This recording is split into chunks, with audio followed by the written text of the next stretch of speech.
байна уу? За та бүхэндээ орос хэлнийхээ хичээлийг үргэлжлүүлэн заах гэж байна. Хэрвээ та бүхэн манай YouTube дээр байдаг хичээлүүдийг үздэг бол хамгийн сүүлийн хичээл 5 хүртэл хийгдсэн байгаа. За тэгэхээр өнөөдөр бид 6 дугаар хичээлийг хамтдаа үзэх нэ. За анхаарлаа хандуулъя. За би энэ ингээд 3 игнээ өгнүүд бичсэн байгаа. Тэгэхээр өнөөдөр эхний ээлжинд бүгдээрээ энэ өгнүүдийг зөв уншиж сурна. Хоёрдугаарт ямар учиртай 3 игнээ вэ гэдгийг утга учирыг нь ойлгох юм аа.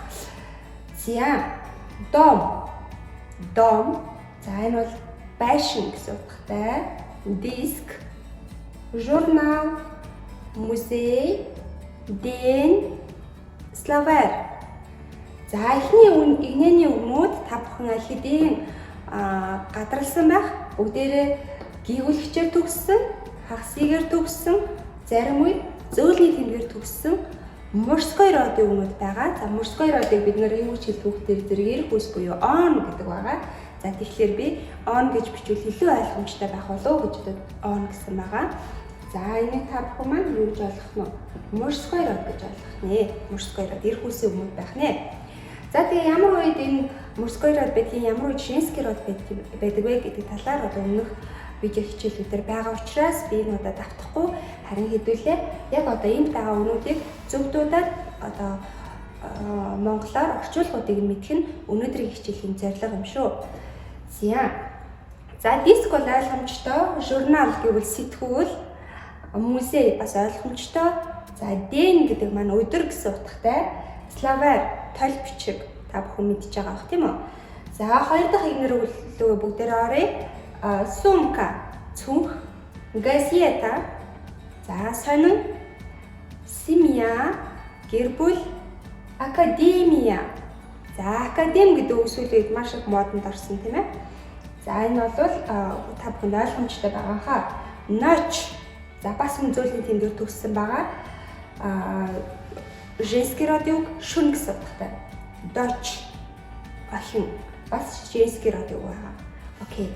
За энэ өгнүүд маань төгсгөлийн харах юм бол я зөөлний тэмдгээр төгссөн байгаа. Эдгээр өгнүүд маань им хүсийн үг буюу женский род өгнүүд байгаа. Тийм учраас она гэж тэмдэглэсэн байгаа. За тэгэхээр эдгээр маань юу байх нь? Женский род өгнүүд байх нэ. Женский род. За дараагийн 3 дахь багналгаа бүгдээрээ оръё. Море, кафе, солнце, вино, радио, какао. За төгсгөлүүдийг нь харъя. Егэр төгссөн байна, оогоор төгссөн байна. Маш амархан байна. Энэ бол ано буюу саарн хүс гэж явдаг средний родын өгнүүд байх нэ. Средний родын өгнүүд байх нь төгсгөл нь тийм ээ? Маш амархан байна. За энэ дотор мэдхгүй үг байна уу? Море далай гэсэн утгатай. Кафе ойлгомжтой тийм ээ? Солнце нар, вино ойлгомжтой, радио ойлгомжтой, какао ойлгомжтой байна тийм үү? Окей. За тэгэхээр бүгдээрээ хэрвээ та бүхэн анзаарсан бол энэ зөөлний тэмдгээр төгссөн хэрнээ 2 родонд ороод ирсэн өгнүүд байгаа. Тийм байгааз мужской родын өгнүүд ч зөөлний тэмдэгтэй байгаа юм. Женский родын өгнүүд ч байгаа юм. Зөөлний тэмдгээр төгссөн байгаа. За энийг яаж ялгах вэ гэдэг хичээл манай YouTube дээр орсон байгаа шүү. Тэгэхээр та бүхэн яг үнийг олоод үзээрэй. За тэгэхээр өнөөдөр бид тогтоож авах хэрэгтэй бас нэг чухал хэсэг байгаа. Юу гэхээр за та бүхэн харж байгаа баг тийм үү? Анхаарлын тэмдэг дотор бид бүсэгдэнд оруулсан байна. Кофе. За кофе хүн болгон уух дуртай байдаг. За кофений төгсгөлийн харах юм бол егэр төгссөн средний родонд ормоор юм шиг байвч кофе маань өөрөө мужской родонд ордог юм шүү.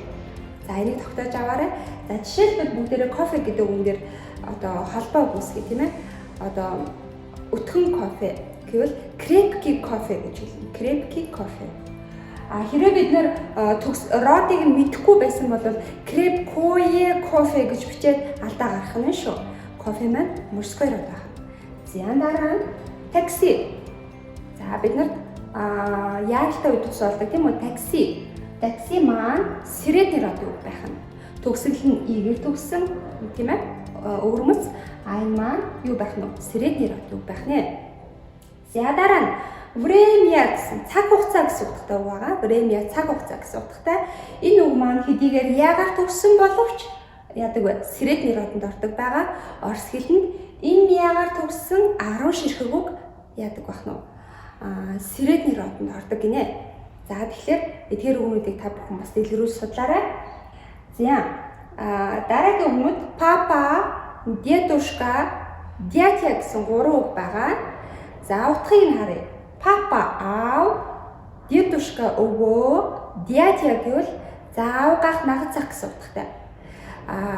Гэтэл эдгээр үгнүүдийн төгсгөлийг нь харах юм бол аагаар буюу аагаар эсвэл яагаар төгссөн байна тийм үү?